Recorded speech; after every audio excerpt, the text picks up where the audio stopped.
almost quit. I'm a country boy. I'm from West Virginia. I don't know nothing about this big time stuff. I never even asked to be big. I wanted to be effective, not famous. Famous is the consequences of being effective. I didn't know nothing about being famous and I didn't like it. And so there I was. And when you first knew, everybody attacks you first and figures you out later. And the first time I was in the Washington Post, the article was so vicious it made me nauseous.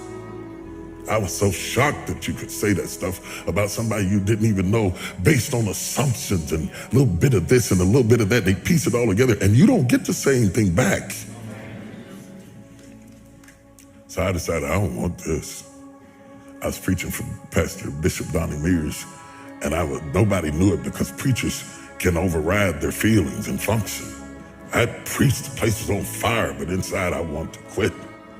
I told God, I'm through with this. I'm not going through this. I don't need this. I don't need that. I'm a guy who likes to go get his own chicken wings. I don't have to have all of that stuff to be happy. So I thought, I'm not doing this no more. I'm not doing it. I'm not doing this. I'm not doing this because I don't need this and I didn't ask for this.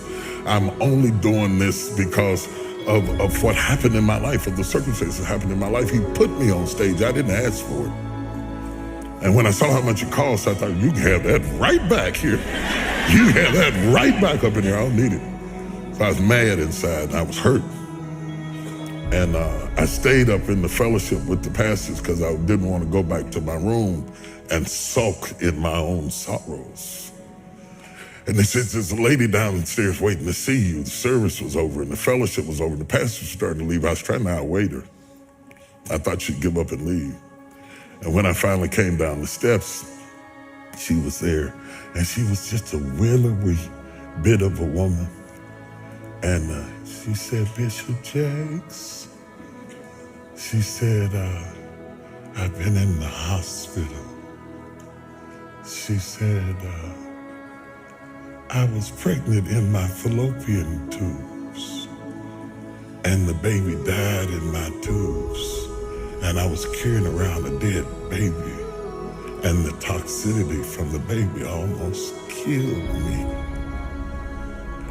And she said, the only thing that kept me alive was hearing you preach.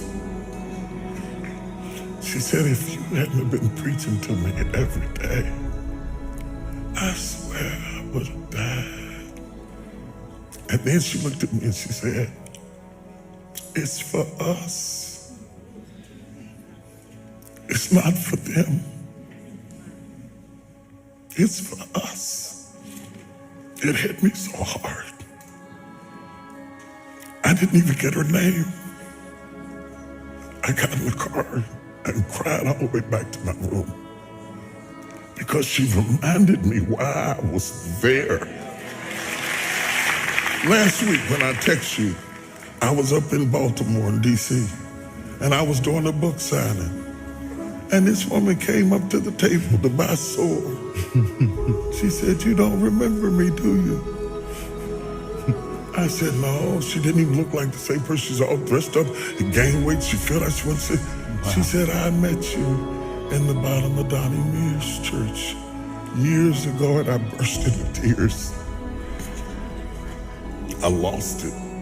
I stopped the signing, and I jumped up and hugged her. If it were not for that woman,